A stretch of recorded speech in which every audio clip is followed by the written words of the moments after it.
Bismillahirrahmanirrahim. Assalamualaikum warahmatullahi wabarakatuh. Alhamdulillah wa syukrulillah, wassalatu wassalamu ala rasulillah wa ala alihi wa ashabihi wa mawalah, amma ba'd. Baik Bapak Ibu yang saya cintai karena Allah Subhanahu wa taala, kita kembali lanjutkan pembahasan kita, membahas tentang kurban.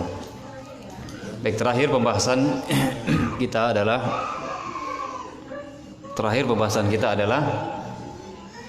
maknanya tidak sah untuk berkurban. Iya, itu ya terakhir. Betul Pak?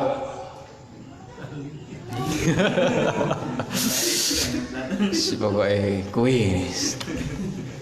Ya. Yang saya ingat terakhir waktu ya. Ya tadi juga menjelang terakhir kalau tadi. Jadi waktu sudah kita bahas terkait dengan penyembelihan hewan kurban, dan kita sudah ketahui awal mulanya adalah waktu duha waktu lafan. Awalnya adalah setelah salat Idul Adha, akhirnya adalah tenggelamnya matahari di hari terakhir dari hari tasyrik, tanggal 13. Baik Bapak Ibu yang dimuliakan oleh Allah, sekarang pembahasannya terkait dengan, masih banyak betul sebetulnya pembahasan kurban, serius banyak sekali terkait dengan kurban. Kalau seandainya hewan kurban tadi sudah ditetapkan sebagai hewan kurban, sudah kita sebutkan juga konsekuensinya, ya, hukum-hukum yang berkaitan dengannya, maka harus kita pahami juga, terutama bagi orang-orang yang mengurus hewan kurban orang lain. Ingat, panitia atau para panitia mereka adalah orang-orang yang diberikan amanah. Mereka adalah orang-orang yang diberikan amanah untuk menjaga hewan kurban. Jadi kalau seandainya Pak ada hewan kurban, ya, awalnya sehat walafiat, kemudian diuruslah oleh mereka, kemudian terjadilah cacat, ini sering terjadi, atau sakit, maka bagaimana penanggulangannya? Cacat atau hilang atau lari terus nyemplung sumur, ya, sapi contoh lari nyemplung sumur dia, gimana? Baik, kalau seandainya cacat yang terjadi karena keteledoran si penjaga atau panitia lah bahasa di sini, kita sebagai orang yang memiliki kurban, nih serahkan gitu ya, pokoknya ini urus kurban saya, maka mereka jadi amin, orang yang diberikan amanah.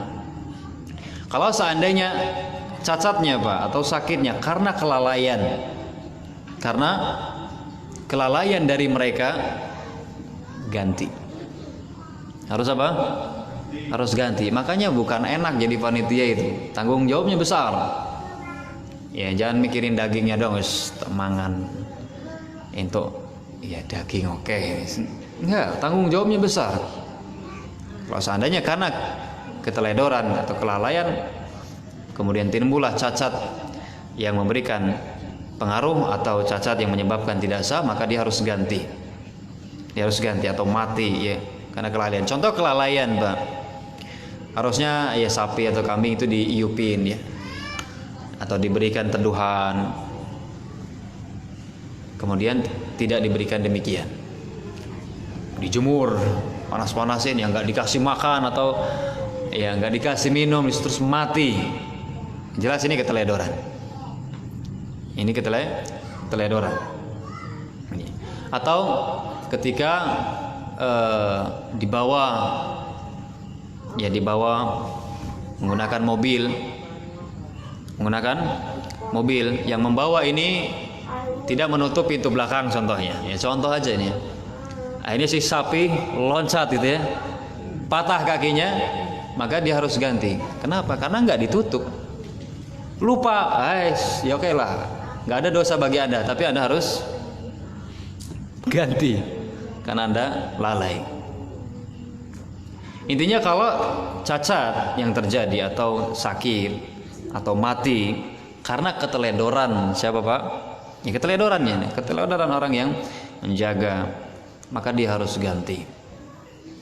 Tapi kalau seandainya bukan karena keteledoran yang menjaga sudah memberikan fasilitas yang ya sudah cukup lah, fasilitas untuk binatang, dijaga, diurus, pokoknya sangat hati-hati. Qadarullah mati contohnya, maka tidak harus ganti. Kalau memang demikian, orang yang berkorban tetap mendapatkan pahala. Atau cacat, ya contoh si sapi ini, contoh kasus yang pernah terjadi, pernah ditanyakan. Jadi si sapi atau kambing ya, di mobil, ya mobil itu udah ditutup ya, kambing loncat, padahal udah ditutup ini, ya kambingnya agresif gitu ya, nakal, loncat, jatuh, patah nih. Maka yang seperti ini karena sudah ya dijaga, dan secara umum ya seperti ini tidak loncat gitu ya, cuman dasar aja kambingnya terlalu agresif, akhirnya jatuh dengan sendirinya, akhirnya cacat. Maka yang seperti ini ya tidak mengganti, dibiarkan saja, tidak masalah, potong saja ya. Jadi intinya, kaidahnya, kalau seandainya cacatnya itu bukan karena keteledoran, maka tidak masalah. Setelah dita'yin tadi Pak, sudah ditegaskan, oh ini sapiku untuk kurban. Kalau sebelum dita'yin udah cacat, jelas harus ganti, ya harus ganti. Tapi kalau sudah ditetapkan, kamu ya sapi jadi kurban tahun ini, nah kemudian sudah kita jaga, sudah kita rawat, ya sudah kita berikan kebutuhannya yang memadai, tapi sakit ya, sakit meriangin contohnya. Padahal ya sudah kita jaga dari angin, mungkin udah dikelambuin dan seterusnya mungkin aja ya, maka tidak masalah, sembelih saja, maka sakitnya ini enggak mempengaruhi. Bisa dipahami Bapak Ibu? Nah, itulah yang disebutkan di dalam kitab-kitab fikih. Nah, sekarang kita beralih ke pembahasan menyembelih. Kita beralih ke pembahasan menyembelihnya, di saat menyembelih. Baik, Bapak Ibu yang dimuliakan oleh Allah, ya cukup mengganggu. Baik, ketika menyembelih, jelas sekali Bapak Ibu yang dimuliakan oleh Allah, ketika kita menyembelih kita harus berbuat ihsan. Nabi sallallahu alaihi wasallam mengatakan, innallaha kataba al-ihsana ala kulli syai'. Allah Subhanahu wa taala mewajibkan untuk berbuat baik kepada segala sesuatu.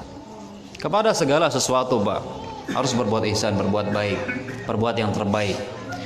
Ya, kata Nabi sallallahu alaihi wasallam, idza dzabhtum fa ahsinu dzibhah wa idza qataltum fa ahsinul qitlah. Apabila kalian menyembelih, maka perbagus sembelihannya. Dalam menyembelihnya itu diperbagus. Dan apabila kalian membunuh, maka bunuhlah dengan cara yang terbaik. Nah, bagaimana menyembelih yang terbagus, yang terbaik? Tentu yang pertama kita tajamkan alat ya potong kita atau golok kita tajamkan. Jangan tumpul, Pak. Kalau tumpul ini menyiksa, ya, menyiksa. Jadi harus kita tajamkan, ya, sebisa mungkin ditajamkan. Kemudian diantara bentuk ihsannya agak cepat sedikit, ya.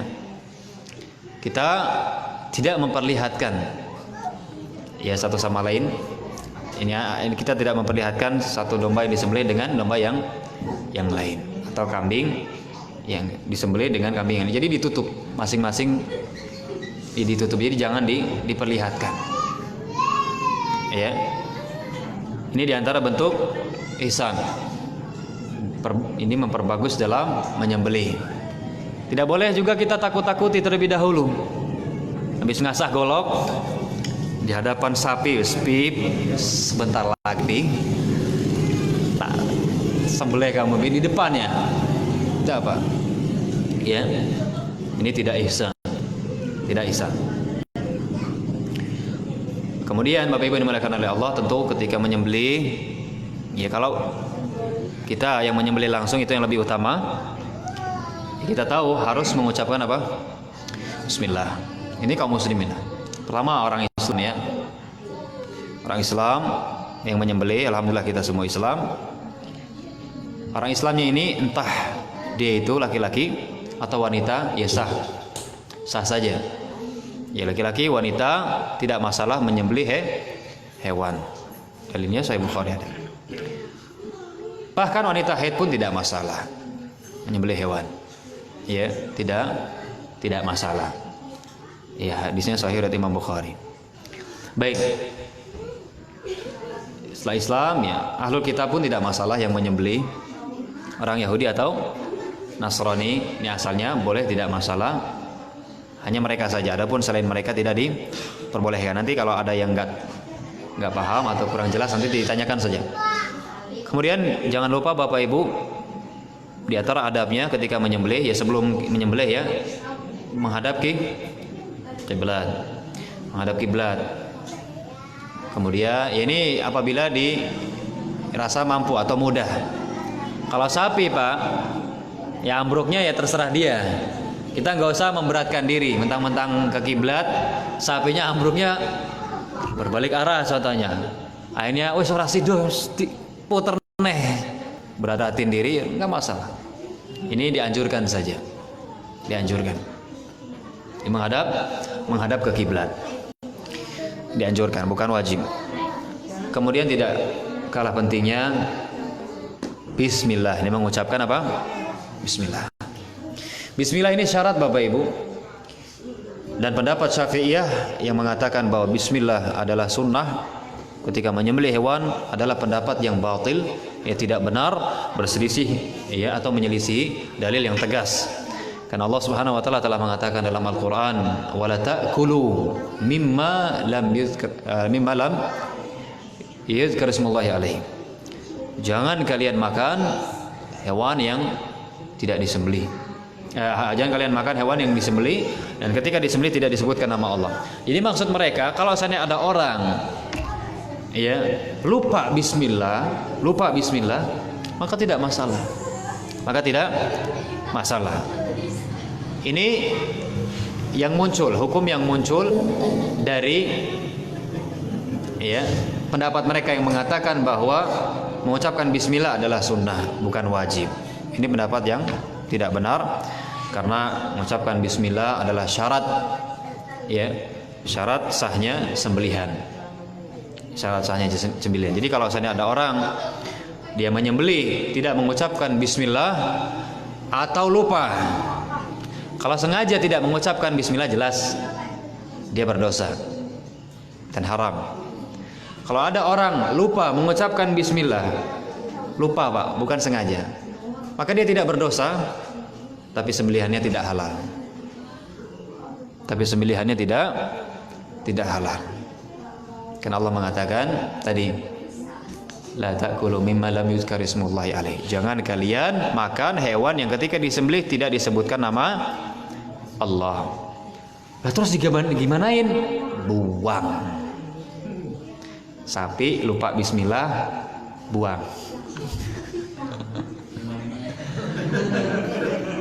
Karena itu dihukumi bangkai, haram. Dan kaidah Bapak Ibu tidak ada kata mubazir dalam sesuatu yang haram.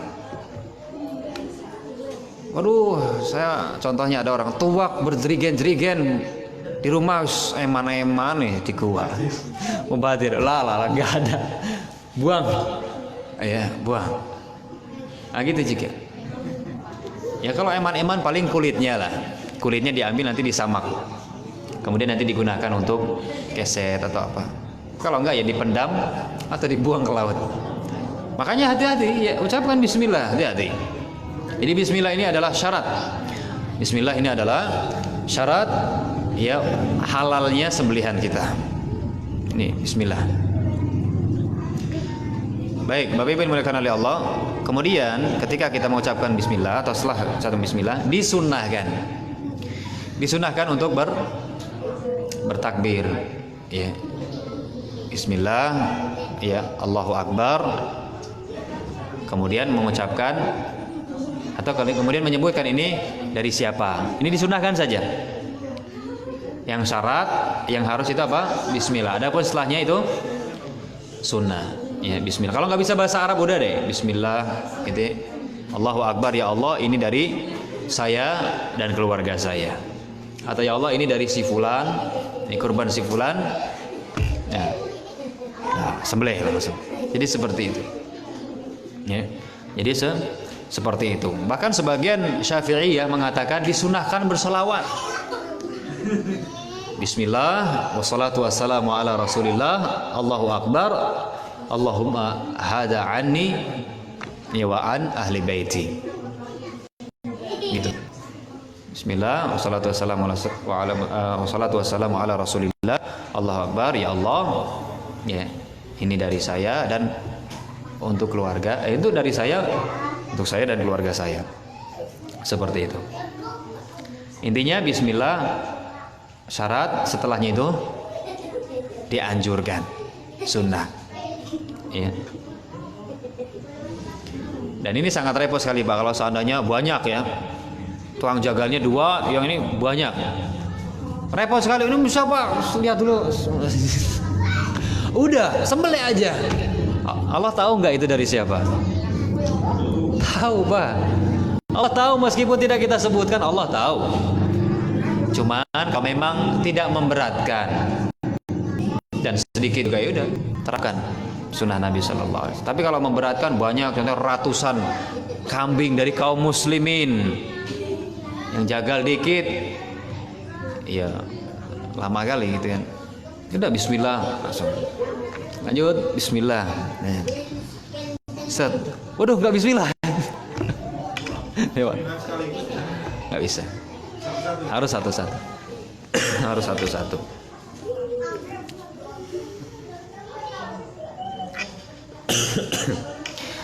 Baik. Kemudian Bapak Ibu dimuliakan oleh Allah, ya, terkait dengan hewan kurban atau daging kurban, ini yang menjadi masalah ya, atau yang sering jadi masalah. Ingat Bapak Ibu, orang yang diwakilkan atau orang yang mengurus kurban orang lain, orang yang mengurus kurban orang lain, hakikatnya dia itu wakil. Hakikatnya dia adalah wakil. Atau kalau bahasa ini gampangannya karyawan deh, mudah dipahami. Karyawan. Ya.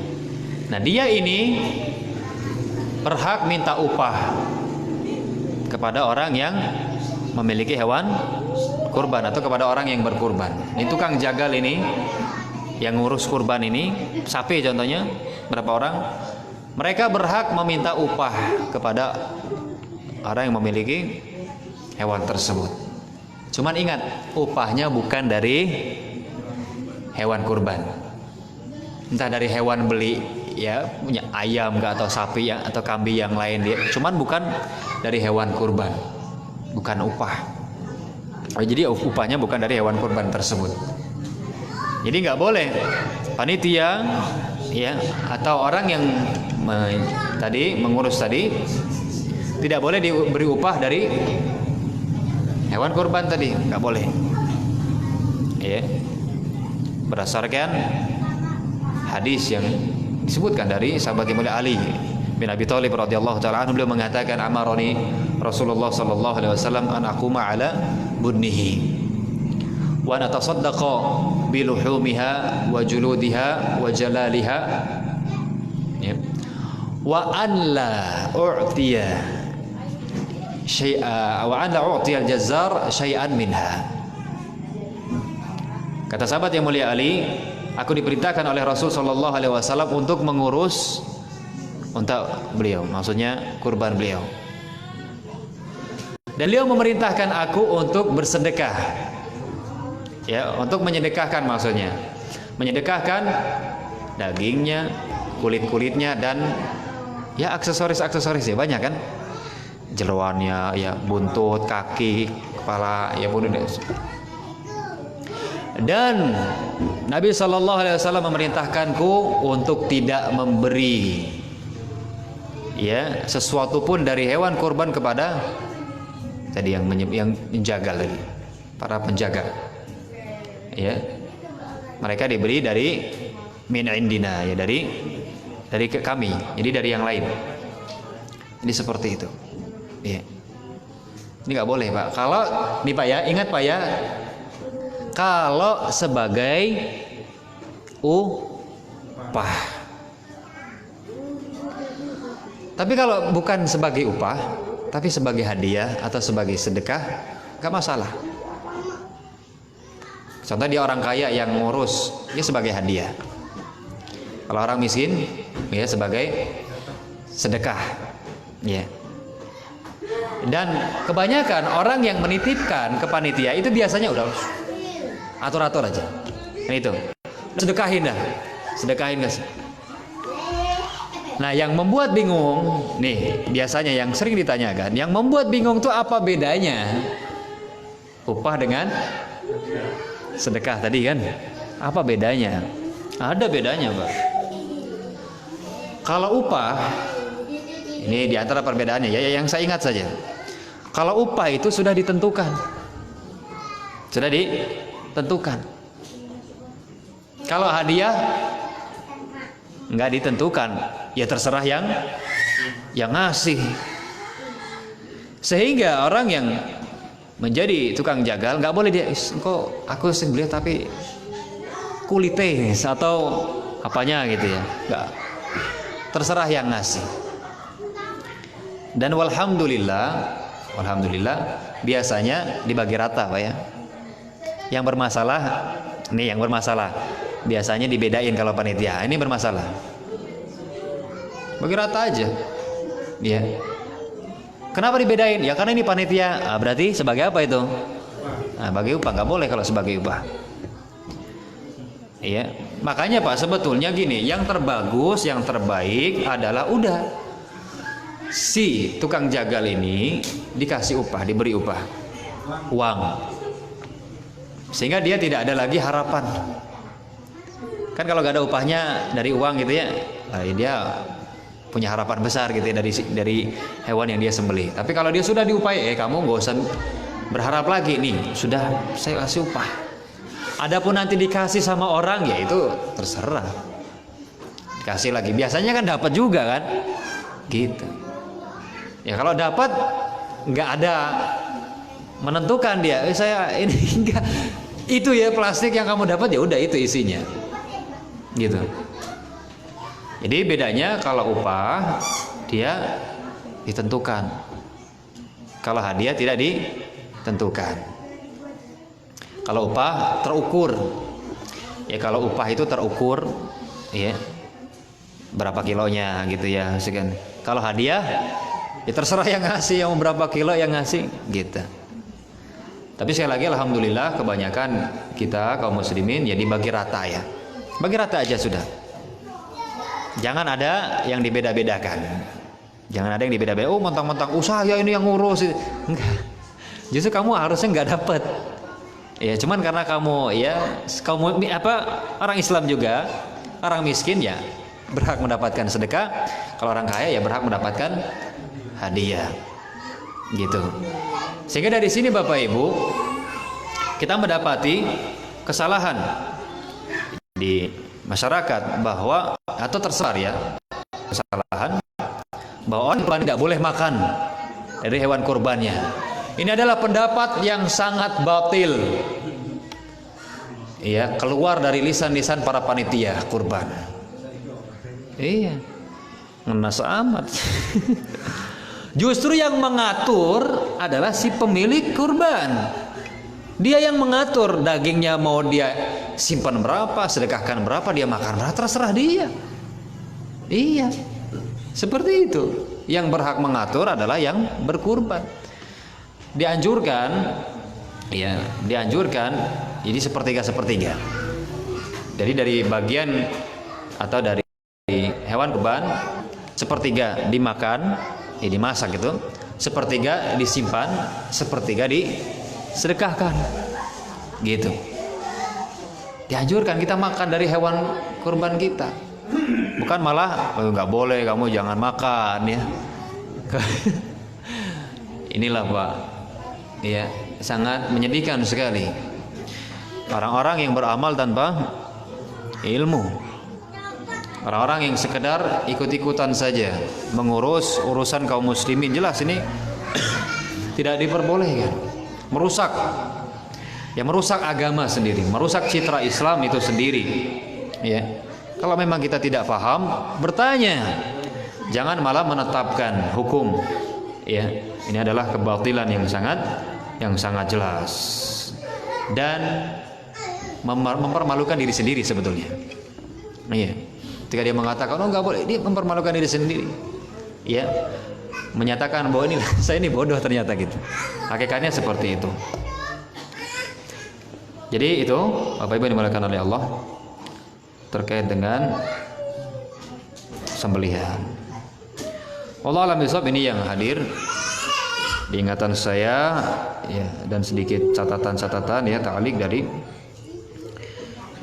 pembahasan ini. Barangkali nanti bisa dikembangkan di pertanyaan. Silahkan Bapak Ibu jika ada pertanyaan saya persilahkan. Kalau saya bisa jawab saya jawab. Kalau enggak, wallahu taala a'lam bishawab, bisa ditanyakan ke ustadz yang lain. Assalamualaikum warahmatullahi wabarakatuh. Assalamualaikum warahmatullahi wabarakatuh. Ada pertanyaan Ustaz Ya. mengenai tentang ciri-ciri dari umur hewan yang sudah bisa dikurbankan. Tadi dikatakan bahwa kalau umur hewan yang bisa dikurbankan itu unta umur 5 tahun, sapi umur 2 tahun, kambing 1 tahun, dan domba umur 6 bulan. Tapi biasanya para peternaknya Ustaz, ketika kambingnya lahiran nggak dibikinin akte kelahiran. Kalau punya kambingnya 5, dia lupa dikit lahirin bulan nopo. Terus tahun lupa, wis lah pokoknya setahun terus gitu. Ada nggak dalil dari ciri-ciri hewan kurban yang sudah bisa masuk umur 1 tahun dikurbankan? Karena ada yang beredar itu katanya kalau sapi giginya udah copot atau gimana gitu, itu tandanya sudah spoil ya. Sapi gigi tubuhnya spoil berarti sudah tahun. Ya. Yang punya sapinya ditanya waktu lahir tahun berapa, waduh lali akhirnya itu jauh. Jadi ada nggak dalil untuk ciri-ciri hewan tersebut sudah bisa masuk umur kurban? Iya. Syukur bisa menonton. Assalamualaikum warahmatullahi wabarakatuh. Waalaikumsalam warahmatullahi wabarakatuh. Alhamdulillah, wassalatu wassalamu ala Rasulillah, amma ba'd. Sebetulnya penetapan umur ini dikembalikan kepada ahlul khibrah ya, orang yang memang berkompeten di situ gitu ya. Cuman disebutkan yang anak ketahui dikatakan jadi gini, kambing yang disebut musinnah yang 1 tahun itu dinamakan musinnah. Kenapa dinamakan musinnah? Karena giginya sudah gitu. Yang ini yang kambing ya, seperti itu. Dia giginya gimana? Saya gambarnya nggak ada. Intinya kembali kepada ahli khibrah, orang yang tahu. Kalau seandainya terjadi kelupaan, maka disebutkan dalam kaidah ghalabatul dhanni kafiyatun fi ta'abbudi wal amal.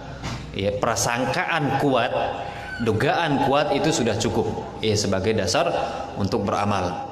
Jadi kalau kira-kira ini ya seingat saya sih ya udah setahunan ya. Benar ya. Ya. Yang jelas kalau yang punya ngomong, "Iya, saya ini udah setahun." Saya ingat betul dia sudah. Dia kan pakai dugaan kuat dia ya. Dugaan kuat dia, ya maka itu sudah cukup. Karena ghalabatul dhanni kafiyatun fi ta'abbudi wal amal. Prasangkaan kuat, dugaan kuat itu cukup ya kita jadikan dasar untuk beramal. Seperti itu. Adapun yang lebih jelasnya ya ke ahli hewan. Sepertinya. Pernah kita pelajari ya, pernah kita ikut juga seminar bagaimana cara mengurus dan mengetahui ya, cuman sudah lama sekali ya tidak kita murja. Intinya kalau unta 5 tahun, kalau sapi 2 tahun, kalau kambing 1 tahun, kalau itu gimana? Kalau si peternaknya ini punya sapinya 5 atau 10 ekor, itu kemungkinan jelasnya dia lupa akhirnya. Nah gitu. Udah Ini tadi ya dikira-kira, kira-kira aja. iya dikira-kira, pokoknya dugaan kuatnya gitu. Udah berapa tahun seperti itu udah cukup. Seperti itu. Ada lagi bapak-ibu?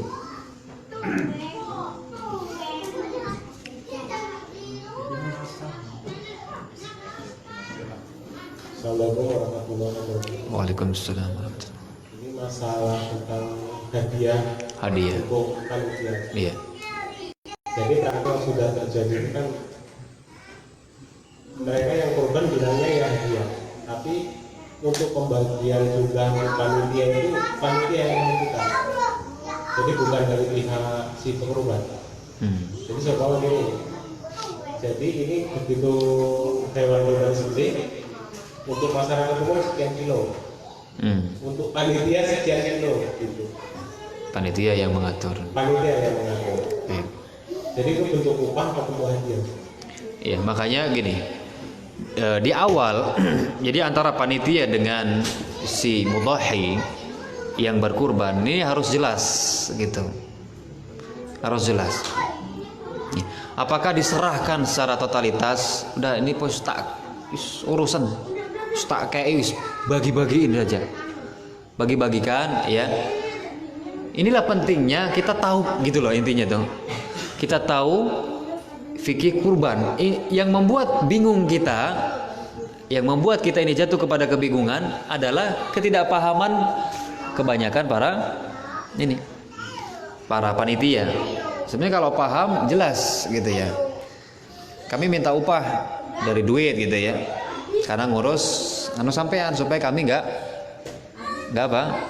Ya nggak berharap gitu ya. Maksudnya ya nanti berharap dikasih atau enggak gitu ya.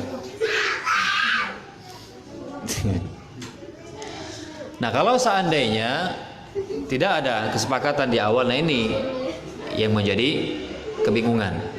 Iya. Tapi biasanya kita kembalikan ke urf. Biasanya orang yang menyerahkan kurbannya, maka sudah itu dibagikan kepada kaum muslimin. Dibagikan kepada kaum muslimin. Kalau seperti itu, maka dibagi rata. Itu sudah dibagi rata. Jadi mereka itu sudah dapat jatah yang untuk apa? Masyarakat umum mereka sudah dapat. Iya.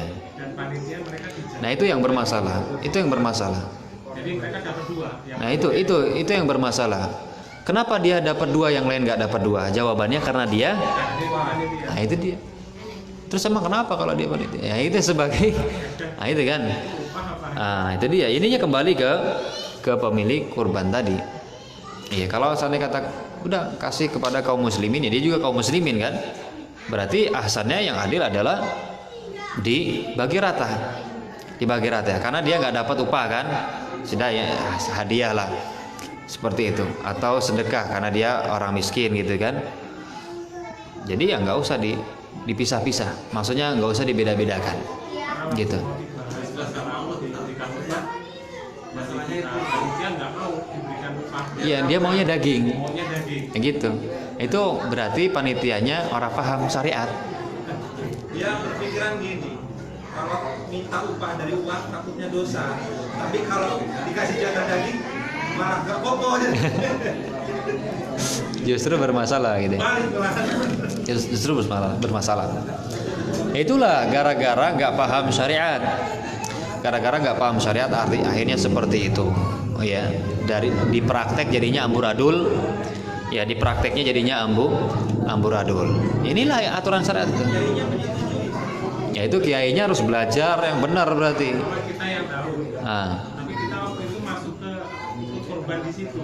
Itu gimana hukumnya kita yang tahu tapi kita ikut korban di situ? Sudah terlanjur. Karena kan sapinya bareng orang Dengan orang tujuh kita. Kalau kita udah ikut situ, ya itu kan ada jatah kita kan, ada jatah kita, ya udah kita kasih aja. Maksudnya kita kasih, udah kita hadiahkan aja semua ini hadiah buat sampean sekian kilo hadiah buat gitu aja, biar aman. Kalau memang mau selamat gitu ya, nggak ada subhatnya.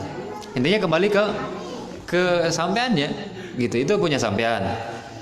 Terserah mau sampean hadiahkan, iya silakan. Itu masalahnya nggak ada yang mau tahu. Makanya yang lebih ahsan udah potong sendiri aja udah. Iya. Panitia mendingan bayar sekalian nyewa tukang Iya. dagang. Nah gitu. Iya. Berapa orang? Kalau kita di masalah dari pihak itu nggak mau.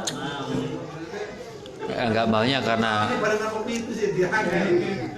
ya mungkin bayarannya kecil ya. Begini yang enak kayaknya begitu. Ah, iya.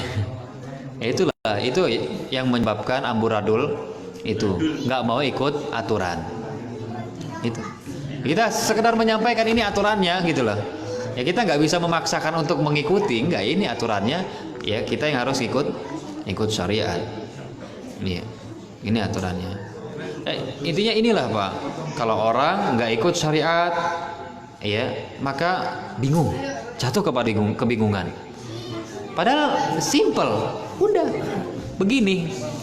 Adapun nanti dikasih atau tidak kan ada jatah-jatah dari yang lain gitu ya.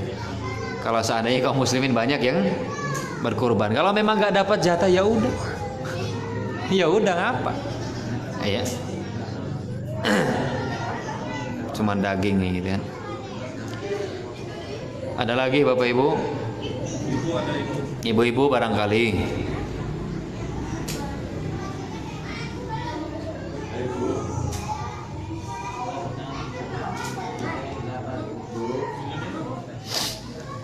Ada enggak?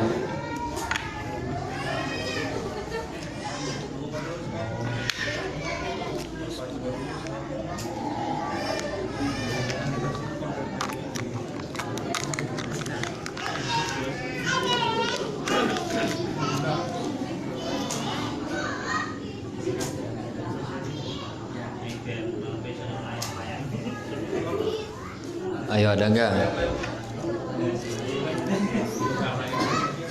Cukup?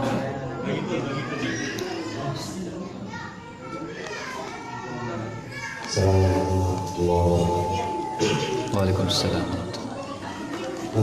Tadi disebutkan tentang bagian hewan kurban itu sepertiga untuk disimpan, sepertiga untuk dimakan dan sepertiga untuk disedekahkan.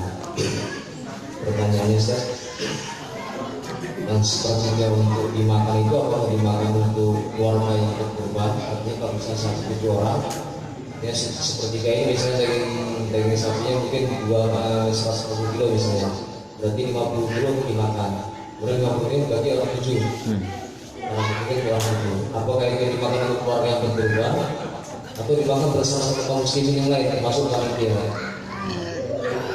Assalamualaikum Waalaikumsalam warahmatullahi. Untuk pembagian sepertiga untuk dimakan, sepertiga untuk disimpan, sepertiga untuk disedekahkan, atau sepertiga dimakan, sepertiga dihadiahkan, sepertiga disedekahkan, itu sekedar anjuran. Itu sekedar anjuran ya dari Nabi Shallallahu Alaihi Wasallam. Itu anjuran saja, bukan keharusan. Dan ingat, pembagian ini untuk bagian seseorang. Jadi kan kalau sapi itu kan 7. Sapi kan 7. Iya. Kan ada jatah-jatahnya kan. Contohnya dapat 150 kilo satu sapi. Dibagi 7. Dibagi dulu kan jatah-jatahnya. Nah, dibaginya itu ya kalau udah udah dibagi semua ininya, dagingnya, nah itu terserah yang punya. Jadi bukan berarti satu sapi nanti langsung dibagi 3. Takutnya ada yang lain nggak ridho gitu ya. Paham nggak? Bisa dipahami? Jadi kan sapi itu kan 7 orang.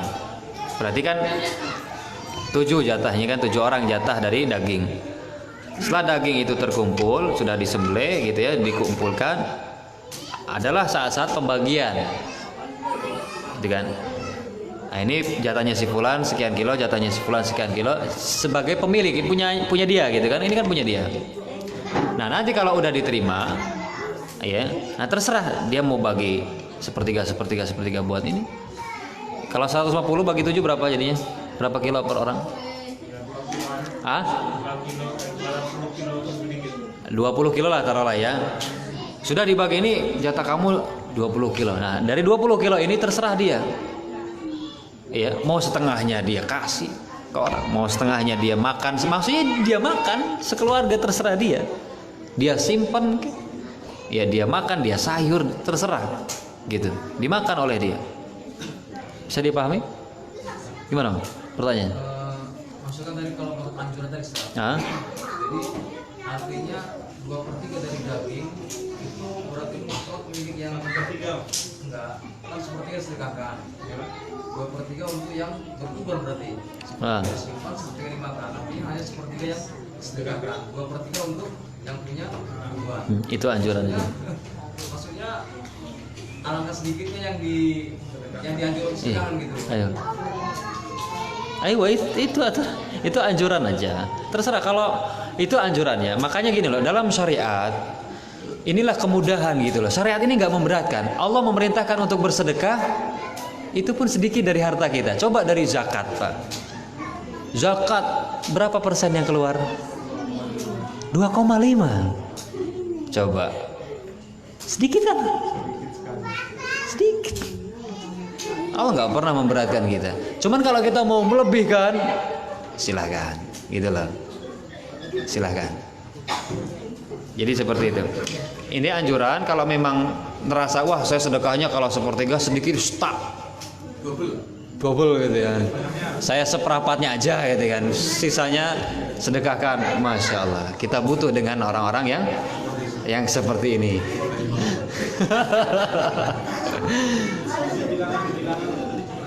Iya anjuran. Iya langkah sedikitnya gitu kan. Konten itu makanya ngomongnya kurban pangan diri ya. Iya. Kira pakai Rizal, terus ngejek koten koten cingkrang. Ya itu. Kurban pangan diri. Ya kalau seandainya orang yang setiap jenggotan berkurban apa nggak jadi banyak, ya kan? Itulah sekali lagi timbulnya hal-hal seperti itu karena nggak paham syariat. Iya, nggak paham syariat. Makanya Pak, kalau kaum muslimin paham syariat Pak, kembali kepada agama mereka, mereka pelajari, mereka amalkan, wallahi Pak, tenang kehidupan kita. Pertikaian itu sedikit, iya, bukan nggak ada, jadi sedikit. Iya, terjadinya pertikaian di perdagangan, pokoknya di dalam setiap urusan itu akibat banyak orang yang tidak paham syariat atau paham tapi tidak diamalkan. Ya, kalau yang seperti kalau dimakan tadi bisa dipahami nggak untuk dimakan bersama panitia? Itu terserah yang punya. Artinya bisa, artinya pemahaman itu bisa dipahami karena itu. Bisa, asal bukan sebagai upah, gitu. Kan niat di situ kan al-amalu bin niat, iya. Niat pun di situ sebagai dasar.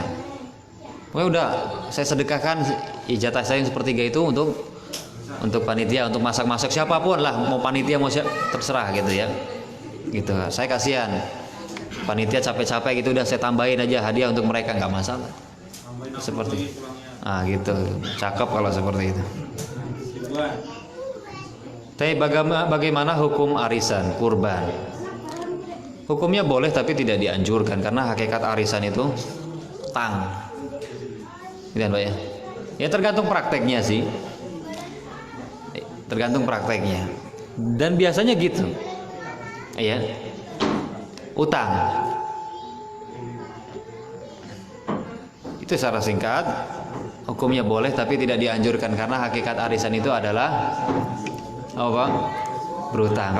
Kalau kita yang pertama dapat tahun ini sapi atau jatah sapi atau kambing, itu kan kita nyicil juga nanti kan, berarti utang gitu kan, kambingnya udah duluan. Intinya boleh tapi tidak dianjurkan. Ada lagi Bapak Ibu? Assalamualaikum warahmatullahi wabarakatuh. Waalaikumsalam. Jadi contohnya seperti saya ya, Apa tuh? pingin kurban, Iya. judulnya pingin kurban. Judulnya pingin kurban. Ya. Jadi saya tuh nggak punya uang Pak. Mau beli yang untuk laki-laki gitu kan. Tapi di kandang saya itu ada perempuan. Oh gitu. Iya, ya. Jadi perempuan itu ya super lah, bagus. Jadi bisa nggak ya Pak? Wah. Dan untuk perempuan untuk kurban Pak. Ya, Assalamualaikum. Betina gitu. Nah, betina, perempuan betina. Hah? Kambing betina. Iya. Iya. Kambing perempuan. Assalamualaikum warahmatullahi wabarakatuh. Waalaikumsalam. Ganti sampai serondo. Gajah. Jawabannya boleh ya Pak. Boleh, nggak masalah. Selagi masuk, maksudnya umurnya tadi. Iya. Kalau kambing, nggak masalah. Nggak masalah, boleh. Kalau ada yang mengatakan nggak boleh yang perempuan, dalil. Boleh. Mana dalil? Yang penting orang ketok meteng. Ya boleh aja, meteng pun boleh. Boleh. Boleh. Nah terus gimana? Oke, ini salah satu permasalahan. Kita pernah juga, bahkan sering terulang ya kejadian ini. Begitu menyembelih ternyata di perutnya ada anaknya gitu. Boleh nggak masalah. Kalau seandainya kita menyembelih nih, kita belah ada anaknya. Kalau anaknya masih hidup, maka kita sembelih. Kita sembelih. Tapi kalau sudah mati, maka ada riwayat dari Nabi Shallallahu Alaihi Wasallam, zakatu ummihi. Sembelihan dia itu adalah sembelihan ibunya. Jadi dia termasuk, kalau dia mati, itu udah ikut halal ya, karena ibunya udah disembelih. Jadi sembelihannya dia itu adalah sembelihannya ibunya, atau sembelihan ibunya adalah sembelihan dia, gitu deh. Terjemahan yang enak. Kalau kita dapati udah mati, tapi kalau kita dapati masih hidup, maka kita sembelih seperti itu. Itu hukumnya. Adapun tegal atau enggak tegalnya itu ya urusan orang gitu ya. Berarti terlihat lahiriahnya si sapi atau kambing sedang hamil boleh? Boleh, nggak masalah. Boleh. Hukumnya boleh, tapi kalau praktek itu ya terserah gitu ya. Saya kira tadi karena nggak sengaja aja, karena juga nggak sengaja, nggak ketahuan kalau hamil, pas sudah dipotong, dibedah perutnya, ternyata ada anaknya. sapi. Tapi lahiriahnya tadi nggak ketahuan kalau hamil, karena sapinya gemuk. Ya Ustaz. Jawabannya boleh, nggak masalah. Lebih bagusnya mungkin ya jangan yang hamil itu mungkin. Ya, bagusnya yang laki-laki. Yang bagus yang laki-laki. Kalau adanya itu ya nggak apa-apa. Malah double loh Pak, ya kan? Di dalamnya ada malah double. Intinya boleh, nggak masalah. Zakatu ummihi. Ya, sembelihan ibunya itu sembelihan dia. Seperti itu. Asal kambing bapak itu udah umur 2 tahun, umur 1 tahun, ya, masuk ke umur 2 tahun, maka tidak masalah. Dikurbankan. Ya. Semoga Allah gantikan dengan yang lebih baik nanti.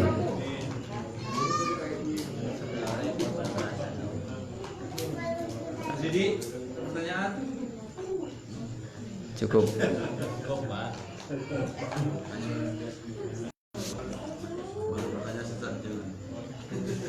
Banyak sebetulnya. Sering muncul juga yang sering-sering ditanyakan kayak apa hukum.